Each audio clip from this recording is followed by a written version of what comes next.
రమక్క, ఓ రమక్క. అయ్యో దెబ్బలేండి పిల్ల, ఏమైంది? ఏం చేద్దనక్క, ఆ బాడీ రోజు కొట్టి కొట్టి ఇట్లా చేసింది అక్క నన్ను. ఇలాంటి పిల్ల రాజా. అయ్యా ఇంతగానం కొట్టిండ పిల్ల? కర్రైనా కూర్చుండు ఇట్లా. ఏం చేద్దనక్క, ఫోన్ చేద్దామంటే బాడీ ఫోన్ వల్ల కొట్టింది. పోరితోటి పోవద్దు. జరకి మా వాళ్ళ నంబర్ ఫోన్ చేయరాదక్క.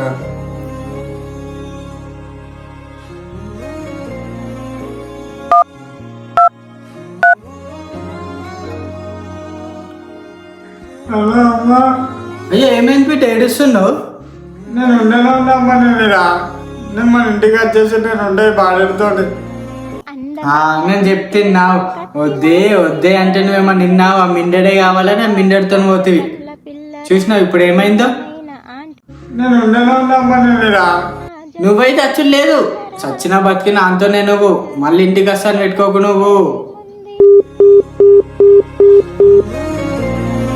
ఏం చేస్తే ఆ బాడీని చేసుకుంటే అనుభవించాల్సిందే. కాదురా పక్క, మా అమ్మ నాన్నప్పుడు మంచిగా చెప్పిండు. నేను ఇన్నకుంటే బాడుకొని నమ్మొచ్చిన. ఇప్పుడు అలా చెప్పిన మాట ఏంటంటే నేను ఇట్లా అవుతుండే నా నమ్మక. ఏం చేస్తే చేసుకుంటే బలియాలి. పెద్దోళ్ళేం వట్టిగా చెప్పారు పిల్ల, అనుభవంతోనే చెప్తారు. పెద్దలు చెప్పిన అందుకే వినాల.